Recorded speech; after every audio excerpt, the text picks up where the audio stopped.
Cool. All right. Yeah, So if you're ready, we'll jump into it. let's do it. Awesome. All right. Welcome, everybody, to another live and amplified livecast. I'm your host, Tom Quiet, and we are back at it again with another amazing podcast. It's 2 in a row, actually within 12 hours of each other. This is a rarity for me, but it's all good. We're back at it again. We have another amazing guest. We have Emma Svensson. How's it going today? Hi, it's good. How are you? Doing well.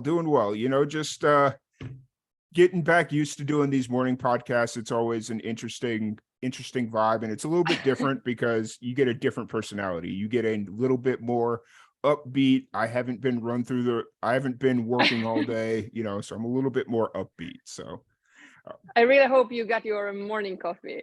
oh yes, I did. So Good.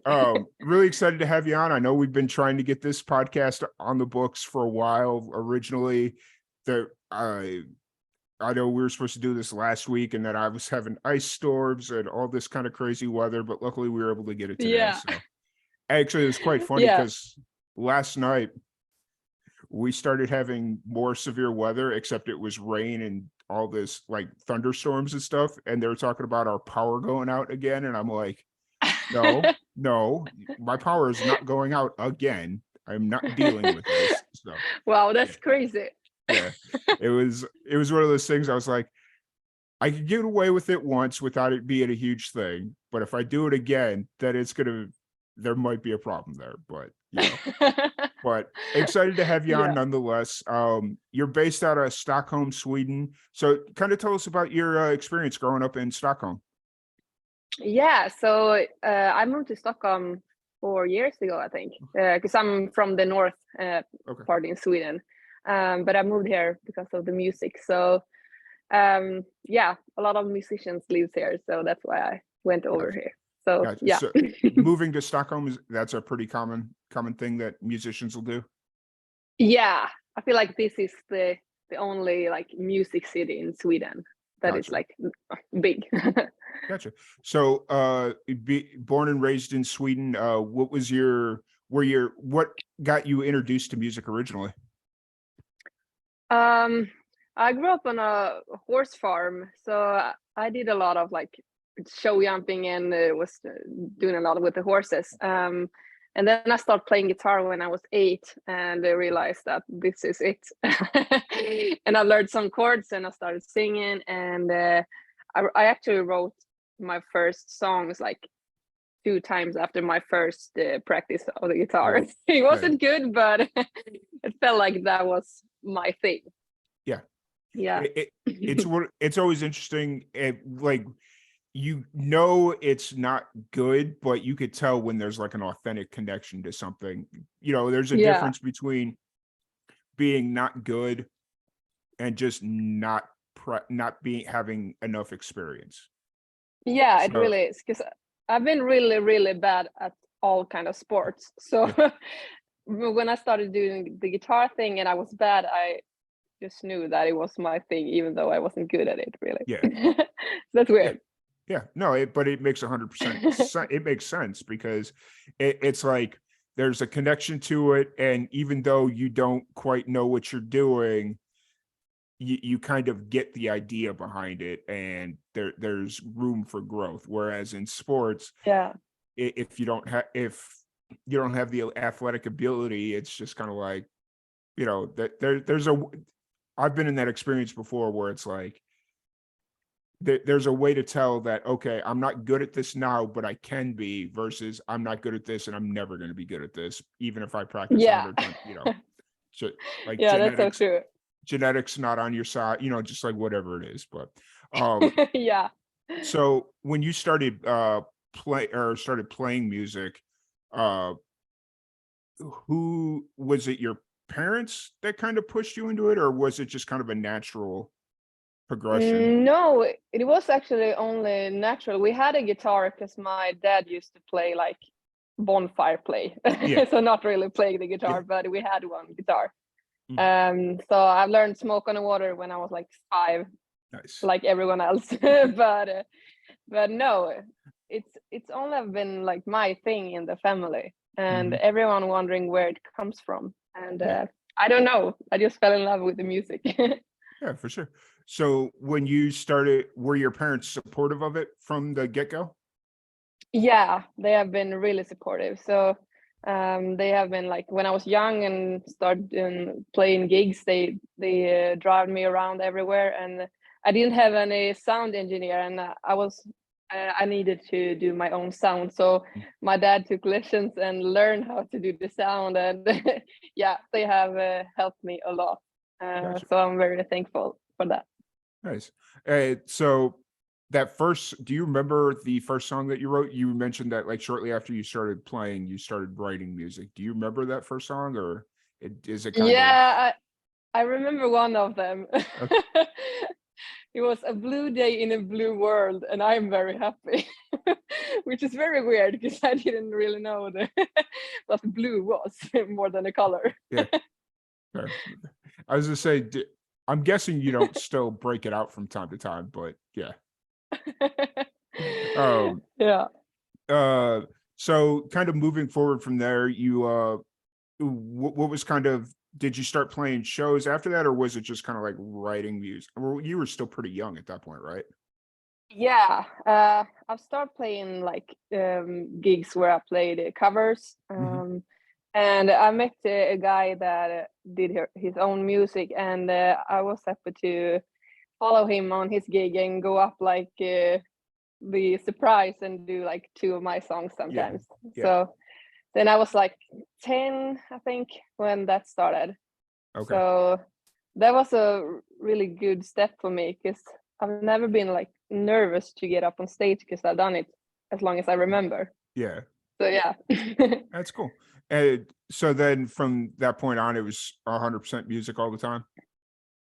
Yeah, I still had the horses. So it was Yeah, horses and music, horses.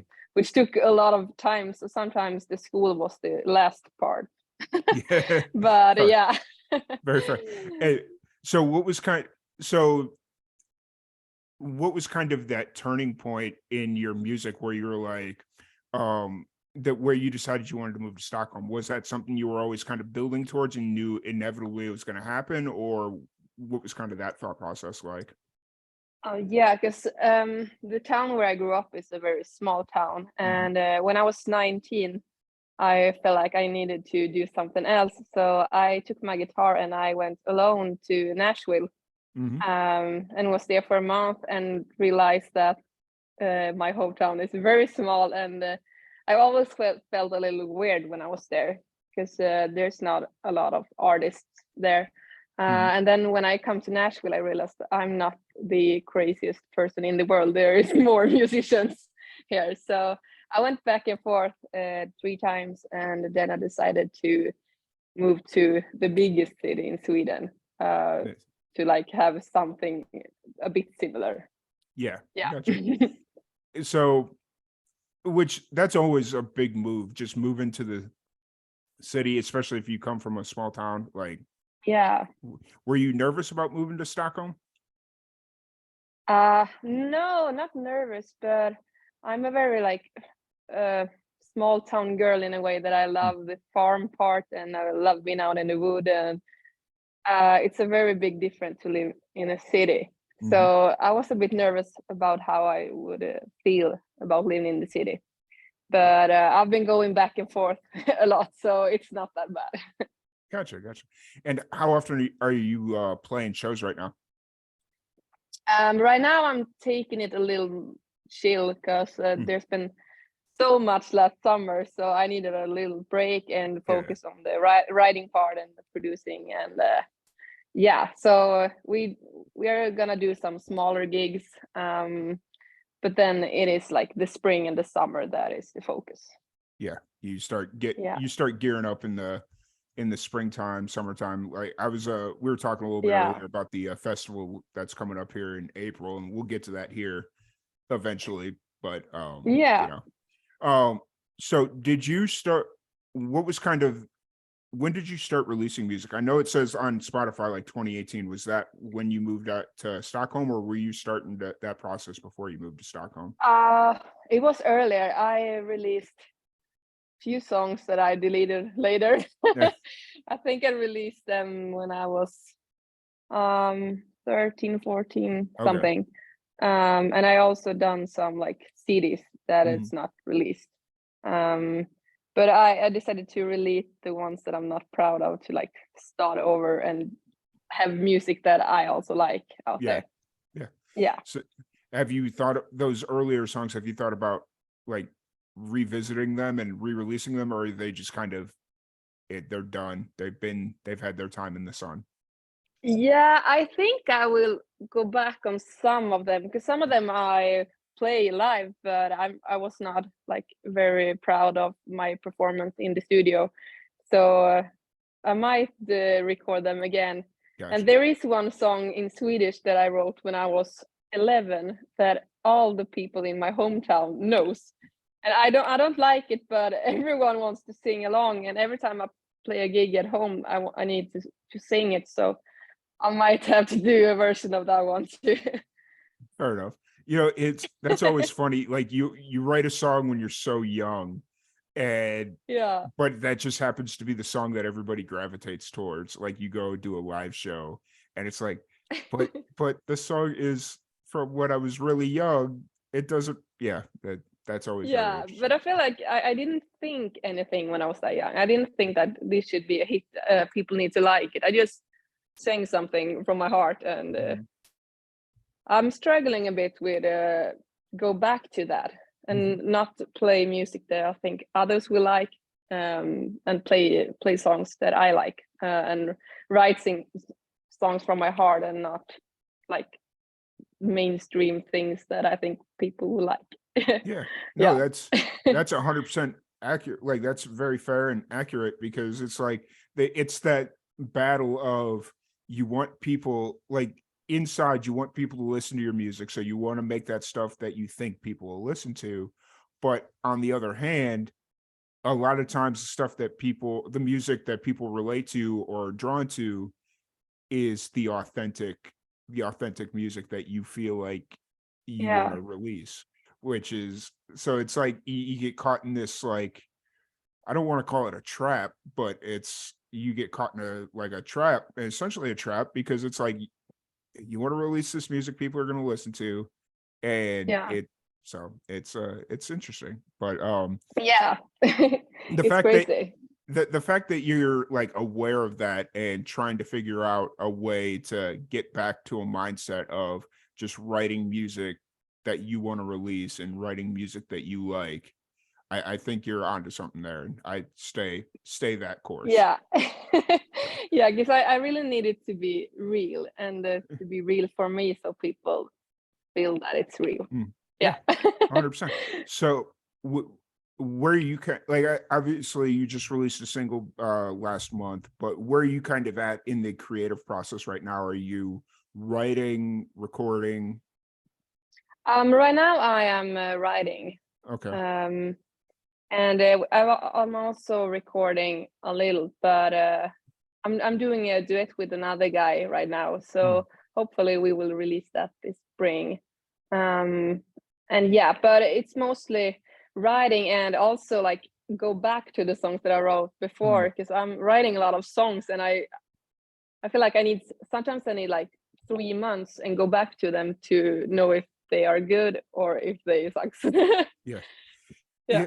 It, it's one of those things where it's like you get into this groove of writing music, and if it's like the creative thought hits you, and it's like, oh, I've got to write this song because it's in my head, but then you Yeah. realize, oh, I've already got 20 songs that have been written that still need to be recorded. So it's like that weird balance of, okay, do I really need to be writing music, but I've got this idea and I don't want to lose it, so it's just kind of like, Yeah. yeah. But And I'm always like, I can do better, I can be better, I can do better. So sometimes I don't know if I've already done something better than the song I'm writing on. Yeah. Yeah. It's a And mess in this head. hey, it's very normal. Like it's just like I'm not even a musician, and I go through the same process of, oh, I've got this idea for a video. Let me write this down and figure out how to do it. But I've also got Yeah. 7 other videos that need to get done because I've already written them down.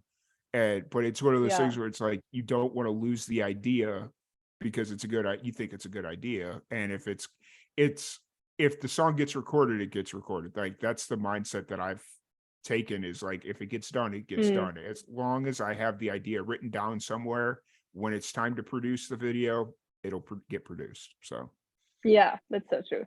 yeah. So let's jump into the new single. We teased it a little bit a couple minutes ago. Yeah. You dropped it on January 13th.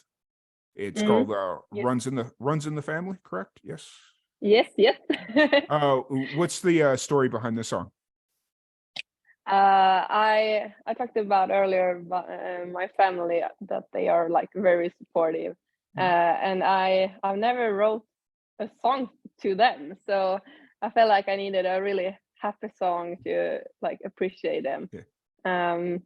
And they have done so much for me these last years. Because when I was in Nashville my last time, I got a bite from a tick, and I've got Lyme disease, and I was Oh, so sick for 3 years. So and they have been supporting me a lot. So yeah, I really wanted a love song to them. yeah. So that's the story.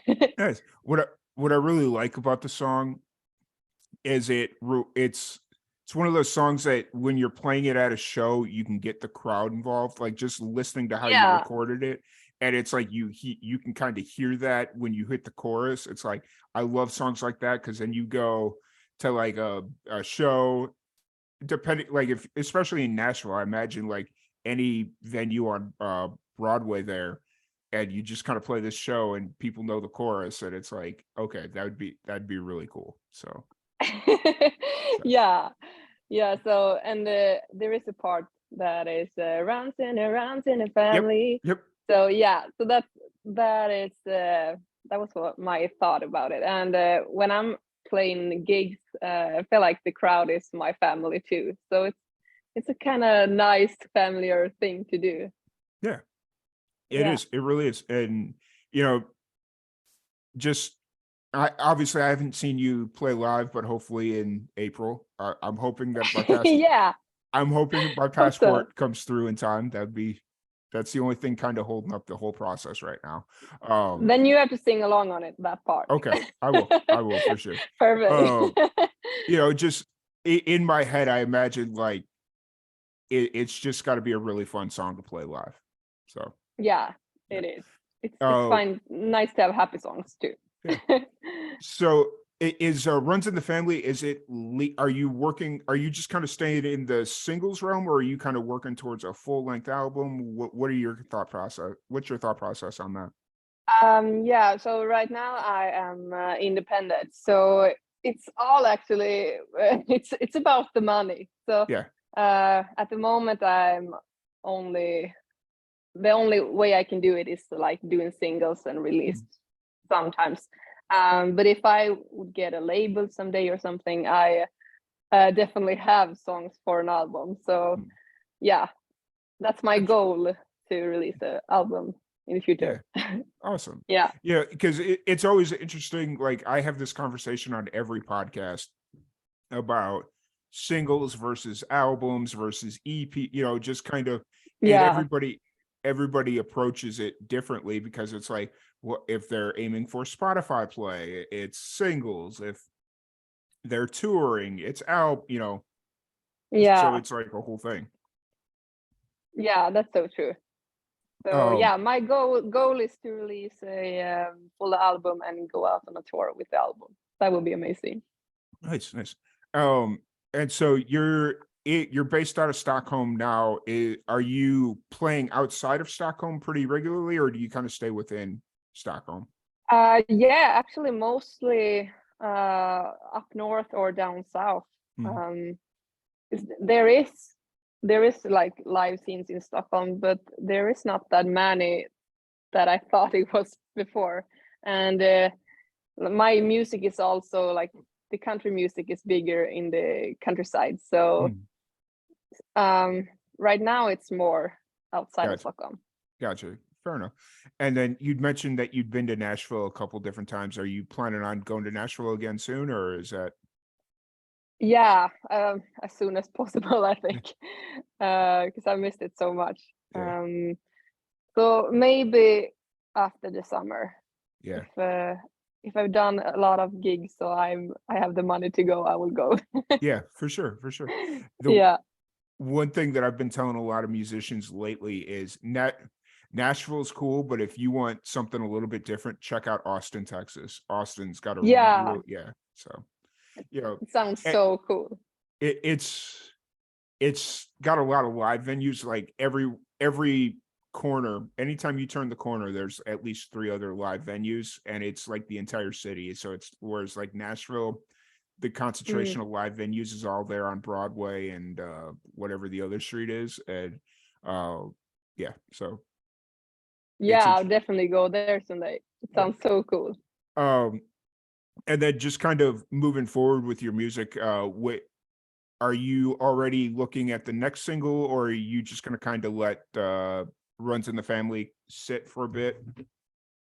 I'm gonna let it sit for a bit, but I've actually just wrote some songs that I think is good, but I need to play them more times and decide if I want to record them or not. Like the process that we talked about. But yeah, hopefully I will have one more song before the summer. Gotcha. That's coming out. Yeah. Gotcha. And speaking of like just writing and being creative, what is kind of your writing process? I'm actually only writing about things that I've experienced or things that I've like go around and think about, which sometimes it's hard because I need something to happen. And when the life is like very calm, it's hard to find something to write about, even though it's a lot of things that you can write about. But the best thing for me is to do co-writes, because then we are talking about it, and there is always some kind of subject that we want to write about. So yeah, I've done that a lot lately. Yeah. Is co-writing a big thing in Stockholm, or is that something more that you do in Nashville? It's not very big, but there is some musicians that I'm working with. But I'm mostly working with some kind of English speaking persons, because I'm Swedish, and there is sometimes hard to find all the words in when I need to translate them. And so mostly with people from Nashville or somewhere in America. Gotcha. Are you well, you'd mentioned that you had a song in Swedish that you've written. Are you still kind of still writing music in both English and Swedish, or are you primarily just 100% English as far as like when writing music?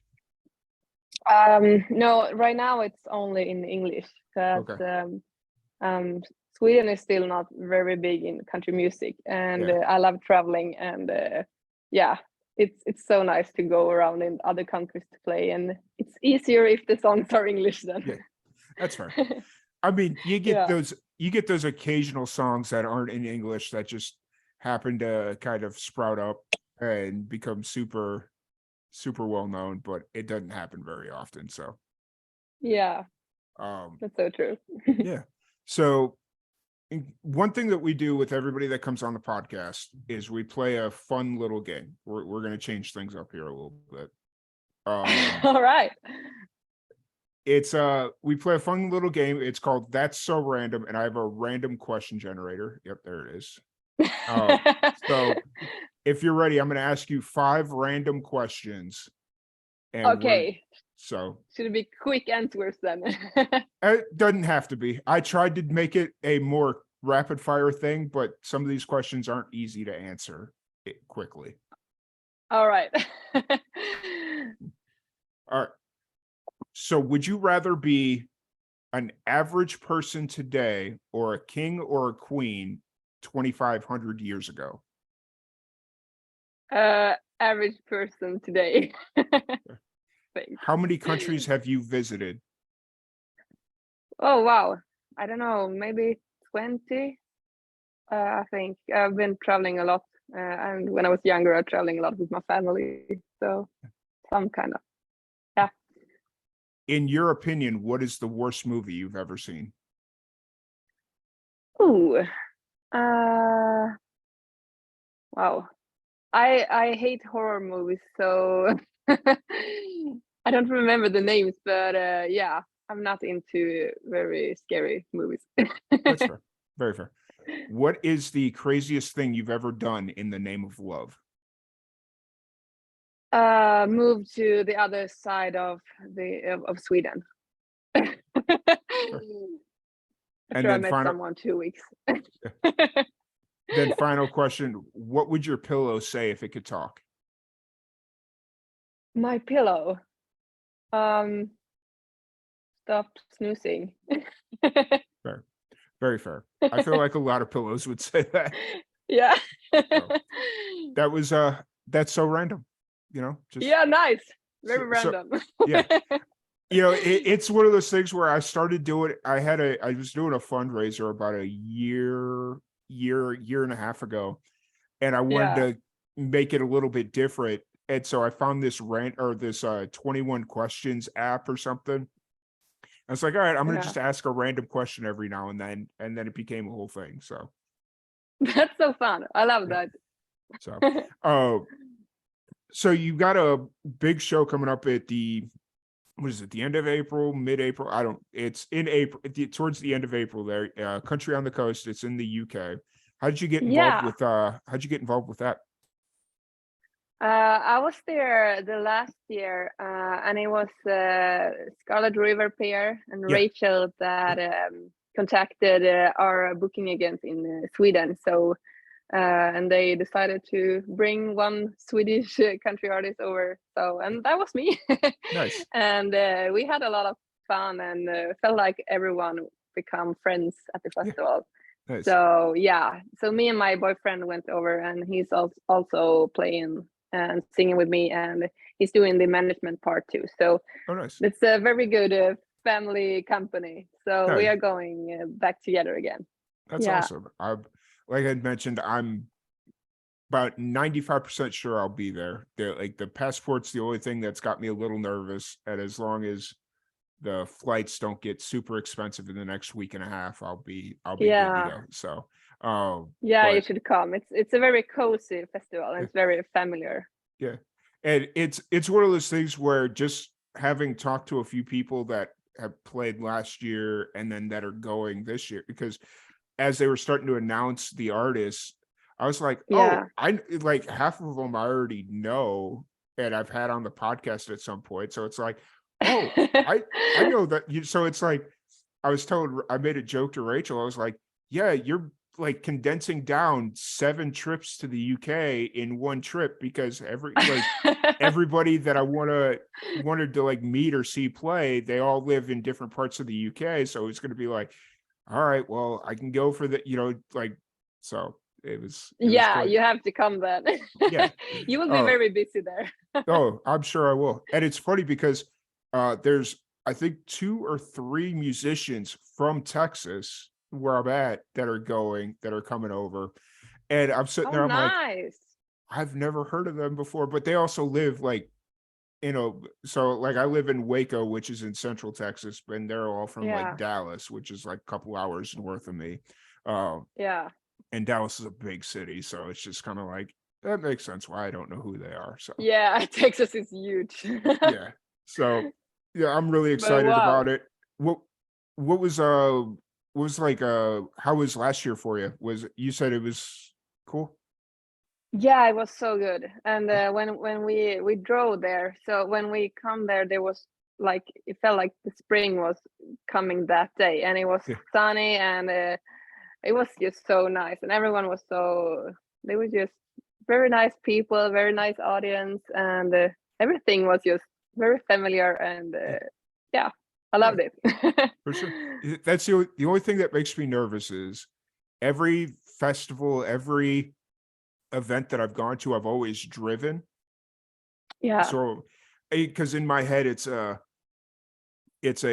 safety measure where it's like, if I get myself into a situation, at least I have my car and I know I can get myself out of it. Like if I'm in a, yeah, and makes sense. now that I'm going across the world, essentially, 18 hours away or whatever. No, I don't think it's quite that far, but um, Yeah, just going across the world, and it's like, all right, I can't go straight to the festival. I've got to stop in London. Now I got to figure out yeah, how to but get it's from it's London. actually very easy to go there, to just grab the train and go Yeah. down with it. Okay. Fair. So Because that was the first question Rachel asked me. She was like, uh, what do you need help with? Like, how could we help you get here? I was like, yeah, getting from Texas to London isn't the problem. It's once I get to London, what do I do? Like, because I'm not really, yeah, I don't really feel like I want to rent a car and drive down because like road rules and all that stuff. Yeah, I'm good. I'll just take public transit. But let me know. Do I need to take a train? Do I take a bus? Do I yeah. hitchhike? What do I do? Yeah. But you still have the language. You can talk to Yeah. anyone Yeah. and make them understand you. Sometimes when I get nervous, it's hard to speak English, and then I'm Yeah. like, bro, here, and have to, like, I don't know, kind of explain, even though I don't know what to explain. Yeah. Speaking on that, how long is English taught pretty early on in Sweden, or was that something you had to seek out? Yeah, it is pretty early, like from when you're 8, I think.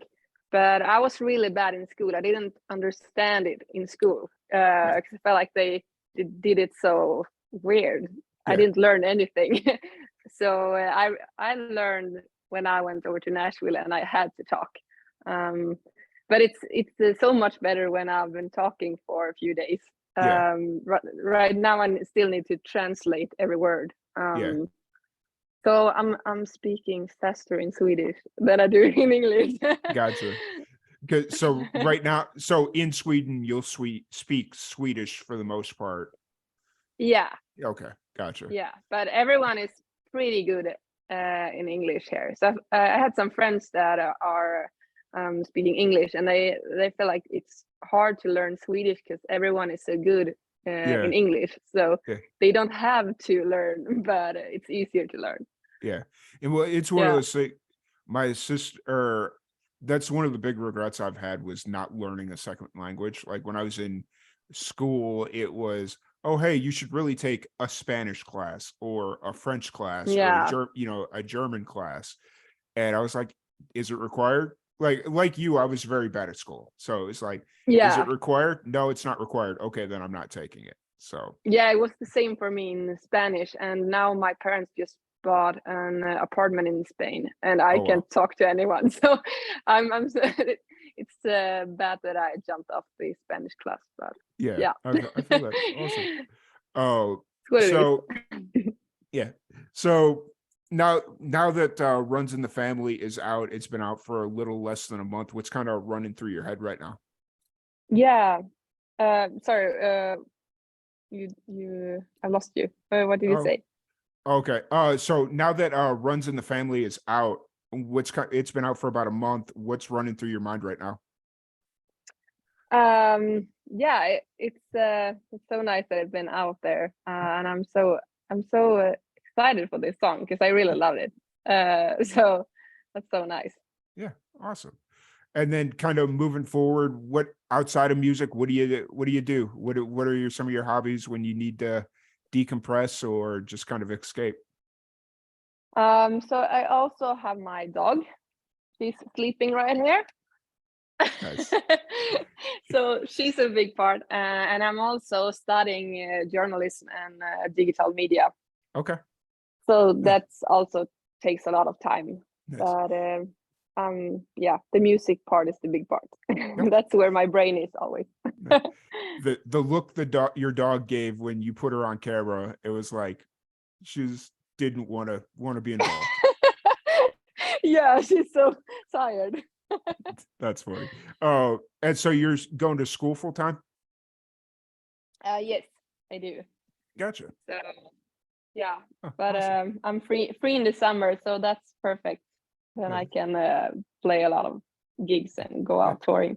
Yeah. Digital media is that's a good subject to study in school. It's right, like you said, journalism, right? That's Yeah, okay. Are so it's you half journalism and half digital media.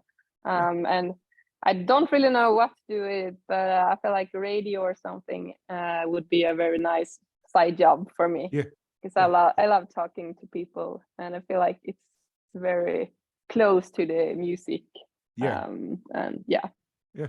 Because when you say journalism, to me, it automatically means TV or television, Yeah. and it's like that would be cool, but that's kind of like a step removed from music. And then you brought up radio, and I was like, yep, radio makes a lot more sense. Yeah. So Yeah, so I don't really know, but I just felt like when the pandemic come and I had to stop all my gigs, I wanted some kind of plan B and mhm, something to work with when I'm not working with music. And I have lived on the music some parts of my life, yeah, and it's nice, but I have to also do a lot of cover gigs, yeah, which sometimes are like killing my soul a bit, because yeah, if there's a lot of them, it just, I don't know, I'm getting tired of the music, and I don't want to be tired of the music. I yeah. want to like have that as my biggest yeah. So during the corporate gigs, are you play? Is it all cover songs? Yeah, mostly. I don't Okay. know, I could play some originals, but I feel like there is a different audience, and Yeah. if I'm playing cover gigs, I'm there for only for them to like start the party, and when Yeah. I'm playing You're s- my own songs, I'm like bringing out my soul, and I want like the connection with the audience. yeah, very Yeah, fair. so Very fair. yeah.